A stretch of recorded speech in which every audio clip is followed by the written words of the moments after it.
Então vamos lá. Vamos tentar aqui, em homenagem ao nosso amigo Siri, explicar isso aqui de uma outra forma. Ainda estou apanhando muito do recurso. Mas aqui então, a ideia é a gente ver de uma forma rápida como interpretar valores de odds ratio, né, que é a razão de chances, e o risk ratio, que é a razão de risco. Algumas coisas para entender. Ambas essas medidas são usadas quando nós estamos comparando duas variáveis dicotômicas. Tá? O que são variáveis dicotômicas ou binárias? Tá? São variáveis que só permitem dois tipos de resposta, 1 ou 0, que é o sim ou não. Ou seja, eu posso ter aqui se o cara fuma ou não fuma, né? Se o cara teve um infarto ou não teve um infarto, se teve a manifestação gênica ou não teve a manifestação gênica, certo? Então, quando eu tenho duas variáveis desse tipo, eu utilizo uma razão de chance ou uma razão de risco. Quando usar um ou quando usar outro, tá? Na epidemiologia clássica, a razão de chances a gente usa em estudos transversais, e aqui se incluem os casos controles. É questionável, mas enfim, é um jeito mais fácil de entender. A razão de risco, risk ratio, tá, também é chamada de razão de incidência. E incidência prevê casos novos. E se prever casos novos, necessariamente o meu estudo tem que ser longitudinal. Né? Por isso que, por exemplo, a razão de risco é muito utilizada em estudos de coorte. Tá? A interpretação é a mesma para ambos. Então, quem tem que definir se vai ser razão de chances ou razão de risco é o pesquisador, em função do seu delineamento. Tá?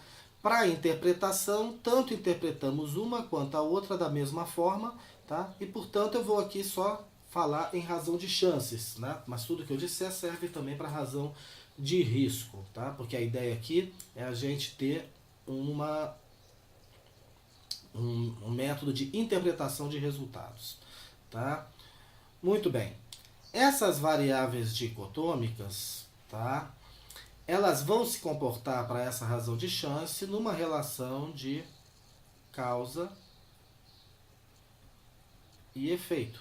Então, por isso que eu tenho duas variáveis. Uma variável que é uma causa e uma outra variável que é um efeito. Em epidemiologia a gente não usa muito esses termos, né? Então aqui como causa geralmente a gente usa exposição, ou para variável preditora, ou variável independente, ou explicativa. E em efeito nós vamos ter termos como exposure, né? Predictor. E como efeito nós temos geralmente a palavra desfecho, ou evento de interesse, ou variável dependente. Ou outcome, que é a tradução para desfecho.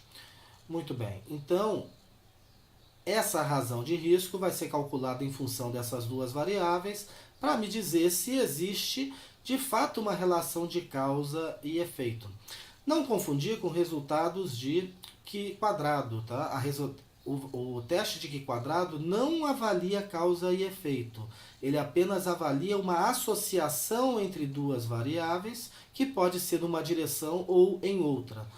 Portanto, quando a gente identifica um Q quadrado, que é um teste que gera um valor P, né, que a gente está mais acostumado a ver, o valor de Q quadrado simplesmente mostra que existe uma associação entre as duas variáveis, mas não me define essa direção de seta, tá? Podendo ser então com Q quadrado um efeito causando uma causa. Tá? Já a razão de risco e a razão de chance não, ela vai ter essa direção de causa muito bem definida. Tá? Por isso que é importante, então, sempre na hora de interpretar os resultados disso, saber o que o autor ou o que a nossa análise estatística definiu como causa e o que o autor definiu como efeito, para não inverter a ordem disso. Pois muito bem, essa razão de chances e razão de risco, eu vou pegar a razão de chances, que é mais fácil de entender, tá? Então, nós geralmente trabalhamos com variáveis dicotômicas com uma chamada tabela de contingência, onde eu vou ter aqui a causa e aqui o efeito. E aí eu tenho duas possibilidades de efeito. Ele ocorre ou ele não ocorre.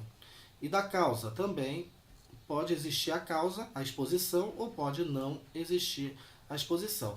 E na verdade, né, quando a gente faz um estudo, eu tenho que ter necessariamente pessoas que se encaixam nessas 4 células aqui. O que nós fazemos é contagem. Quantas pessoas eu tive que apresentaram a exposição e apresentaram o desfecho? É essa célula. Que pessoas que tinham a exposição, mas não apresentaram a doença, o desfecho? Tá? Que pessoas não estavam expostas, mas mesmo assim apresentaram a doença ou o desfecho? E que pessoas não tinham a causa e não tinham o desfecho? Percebam que, se eu tenho uma hipótese de causa e efeito, evidentemente, vamos lá, estou apanhando um pouco da ferramenta ainda, mas quando eu tenho uma necessidade de provar uma hipótese de causa e efeito, evidentemente, eu quero que o número maior de pessoas possível que estavam expostas ao risco, né, tenha tido a doença. E, por outro lado, eu quero que aqueles que não estavam expostos ao risco, que a maioria deles não apresente a doença. Então, percebam que essas células A e D, tá, eu desejo que tenha valores altos, enquanto a C e a B eu desejo que tenha valores baixos. Tá? Percebam que é uma aritmética extremamente simples que nós estamos raciocinando aqui. A razão de chance é calculada pelo que a gente chama de produtos cruzados. Então, o que é a razão de chance? Nada mais é do que a célula A vezes D sobre a célula C vezes B de bola. A razão de risco é um pouquinho mais complicada de se calcular, tá? E eu não vou entrar nesse mérito, porque o que eu quero é que a gente entenda a interpretação e isso aqui vai ajudar muito. Então, olha só o que a razão de chance faz. Tá? Multiplica primeiro tudo aquilo que a gente quer que seja alto e divide por aquilo que a gente quer que seja baixo. Porque perceba, se a pessoa está exposta e não apresenta o efeito, tá? Ela está exposta e não apresenta o efeito, isso aqui vai contra a confirmação da minha hipótese de causa e efeito. E a mesma coisa se diz para essa célula C. Se a pessoa não está exposta e ela mesmo assim apresenta a doença, isso está quebrando a minha hipótese. Tá? Então, por isso que esse produto cruzado joga aquilo que eu quero que esteja alto para cima e o que esteja baixo para baixo.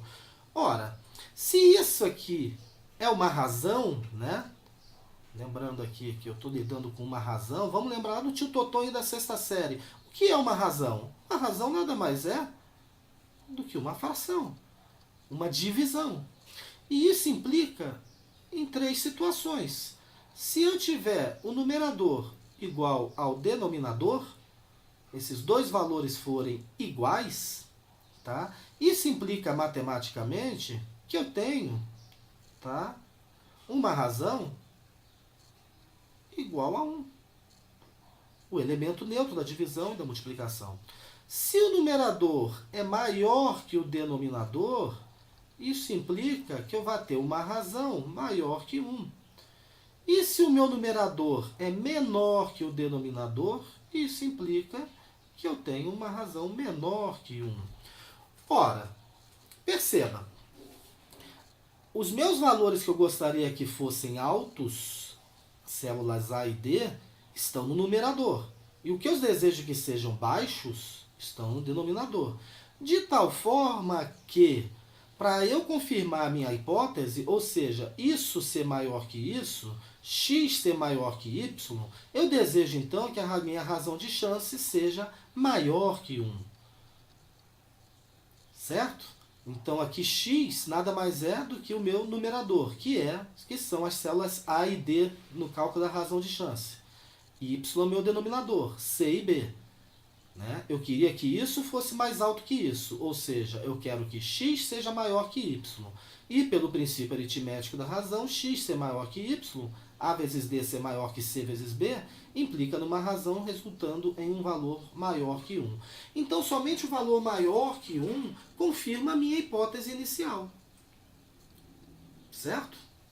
Se o meu valor for igual a 1, isso significa que esses valores tendem a ser iguais, que esses valores aqui tendem a ser iguais. E se essa contagem for igual, isso joga minha hipótese abaixo, porque não, o que eu quero justamente é que haja diferença no número de casos entre os expostos e não expostos. Aqui o princípio é o mesmo de um experimento. Tá? Isso aqui é como se fosse o meu controle. E isso aqui é o meu teste. Eu quero que meu teste dê mais certo do que meu controle naquilo que eu estou testando. Tá? Então perceba que o princípio aqui é o mesmo. Tá? Os princípios estatísticos são filosoficamente universais, em tese. Tá? Apesar de que razão de chance e razão de risco raramente são usadas em experimentação com animais, mas poderia ser utilizado. Tá? Nada impediria. Tá? Bom, isso posto, tá? Aí a gente tem um problema da estatística. Em estatística, nós não podemos apenas nos basear em estimações pontuais. Né? O pessoal aí do modo de vida já entendeu isso aí. Tá? Uma estimativa pontual não leva em consideração a possibilidade de uma inferência. Tá? O que é inferir? Poder afirmar para a população. Quer dizer, quando eu calculo uma razão de chances, eu estou fazendo um cálculo apenas de um valor que se aplica à minha amostra, mas não pode ser inferível para a população e não vira conhecimento, não é generalizável. Tá? Para eu generalizar essa razão de chances, eu vou usar o mesmo princípio estatístico que eu utilizo com qualquer medida de estimativa estatística. Tá? Então, quando eu faço média, a média não me diz nada. Eu preciso de um intervalo nessa média. Um intervalo onde há uma chance maior da média da população estar ali dentro. Tá? Então, né, a gente pode calcular aqui variância disso, desvio padrão disso, tudo isso é calculável. Tá? Mas a medida mais aceita, principalmente em epidemiologia, tá? E a estatística cada vez no geral caminha para isso, é o intervalo de confiança. O que o intervalo de confiança vai fazer então? Vai pegar essa razão de chances, tá? E vai esticar, vai definir um intervalo para ela com uma confiança pré-definida, e a nossa confiança em ciência, no geral, é definida como, tá, uma probabilidade de erro no máximo de 5%, que é o P 0,05. Tá? Então eu vou esticar isso aqui de uma forma que eu tenha um intervalo, tá, que seja, tá, num intervalo de confiança de 95%, ou seja, 5% de erro. Vamos lá então. Então, o intervalo de confiança, tá, ele pode ser de 95%, os mais comuns de 99% e de 99,9%. Tá? Para a interpretação de intervalos de razão de chance e razão de risco, o mais comum é de 95%. Lembrando que 95% de confiança implica em 100 menos 95, 5% de chance de erro. Certo? E o que é 5% de chance de erro? Nada mais é do que uma afirmação com aquele pezinho de 0 menor que 0,05. Tá? Muito bem. Ora, nós vimos ali atrás que a minha razão de chance só me interessa se ela for, tá, maior que 1. Né? Como eu interpreto isso, então, no intervalo de confiança para uma razão de chance ou razão de risco? Eu preciso, então, que o meu intervalo de confiança seja maior que 1 para que eu tenha a minha hipótese nula rejeitada. Ou seja, o que é rejeitar a hipótese nula? Confirmar a minha hipótese inicial. Né? Então, a minha hipótese só é confirmada quando o intervalo de confiança da razão de chance é maior que 1. Tá? Bom, mas quais são as outras implicações? E se o meu intervalo de confiança, tá? Veja bem, é igual a 1, que significa, na verdade, passar pelo 1. Seria um intervalo de confiança, por exemplo, de razão de chance, onde eu tivesse um valor mínimo de 0,8, tá? E ele fosse até 1,15. Perceba que o valor 1 está aqui. Então, esse intervalo de confiança aqui passou pelo 1. Isso é muito comum nos livros de epidemiologia. Se passou pelo 1, então ele pode ser igual a 1. Se é igual a 1, eu não posso rejeitar a minha hipótese nula. Então, na verdade, isso aqui implica numa hipótese nula verdadeira. Em outras palavras, eu não posso admitir a minha hipótese construída para o meu estudo. Uma outra situação interessante que ocorre aqui é quando o intervalo de confiança é menor que 1. Né? Perceba, intervalo, né? Então ele estaria totalmente abaixo de 1. Seria mais ou menos, um exemplo aqui, seria, né, vamos supor, um intervalo aqui de 0,5 a 0,7. Perceba, ele estaria todo abaixo do 1. E quando isso ocorre? Porque eu não posso mais dizer que a minha hipótese zero vai ser rejeitada. A hipótese nula vai ser rejeitada. Na verdade, até vou. Tá? Quando isso ocorre, porque veja bem, quando eu estou estudando a razão de chance ou a razão de risco, eu estou definindo, geralmente eu vou definir uma causa, tá, com um sim no risco, tá, e um efeito com um sim na doença. Tá? Então, o intervalo de confiança dá acima de 1 significa que aquele risco que eu defini para a minha variável aumenta as chances, ou aumenta o risco de ocorrer a doença.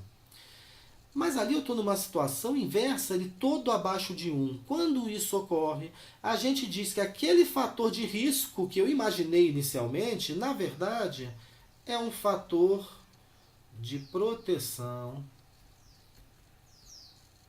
para a doença. Inverte a situação.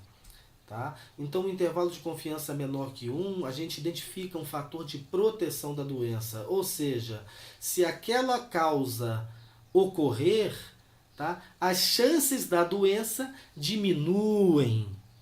Porque isso aqui, ó, ficou maior, inverteu a situação. Tá? Então, essas são as 3 possibilidades de interpretação de intervalo de confiança, de razão de risco ou de razão de chance. Tá? O importante é que na hora que a gente olha tabelas, na hora de interpretar, a primeira coisa, tá, a primeira coisa a ser observada são os intervalos de confiança. Tá? A gente primeiro olha para o intervalo de confiança numa tabela de resultado de artigo. A partir daqui eu identifico qual é o fator, os fatores, porque geralmente as tabelas têm vários fatores, que, né, permitem que eu elimine essa situação aqui e que de fato importam, né, interferiram. Né? Então eu preciso identificar primeiro os intervalos de confiança. A partir do momento que eu identifico que o intervalo de confiança foi igual a 1, eu esqueço, eu digo simplesmente que não há relação de causa e efeito ali. Mas se for maior que 1, aí nesse caso, aí sim eu vou olhar para a estimativa pontual do razão de chances. Suponhamos que o meu intervalo tenha dado acima de 1, não passou pelo 1 e ficou acima de 1, e a razão de chances, a estimativa pontual, tenha tido um valor de 1,20. Tá? Aí sim, depois de eu verificar o intervalo de confiança, eu afirmo que as pessoas que estiveram expostas ao risco, tá, ao risco estudado, né, aquela causa, tiveram 20% de chance maior de apresentar a doença do que aqueles que não estavam expostos ao risco. Essa é a interpretação. Tá? E aqui embaixo que às vezes gera muita confusão. E quando dá menor que 1? Quando der menor que 1, se você for pesquisador, eu já te recomendo. Inverte a sua variável de causa, tá? Muda o 0 e o 1 de lugar. O que era 0 vira 1, o que era 1 vira 0. Porque aí se você fizer isso e calcular de novo o odds rate, ele vai cair numa situação aqui que é de mais fácil interpretação. Tá? Mas quando você não tem outra saída, já está com a análise pronta ou está interpretando o estudo de alguém, como eu interpreto uma razão de chance que ficou com intervalo abaixo de 1? Bom, suponhamos uma razão de chances de 0,40. O que significa isso? Significa que as pessoas expostas ao risco apresentaram apenas 40% de chance de ficarem doentes. O que é menor do que as pessoas que não estavam expostas, que apresentaram 100%. Né? Ela é o fator de referência, é o 100%, é o 1. Tá? Então essa é a interpretação. Tá? Então aqui, isso significa dizer, né, também que houve uma chance 60% menor de apresentar a doença. Aí da forma como você disser, está correto. Eu vou tentar gravar um outro vídeo pegando tabelas de estudos e mostrar exemplos de tabelas, né, de estudos publicados para a gente interpretar juntos os resultados.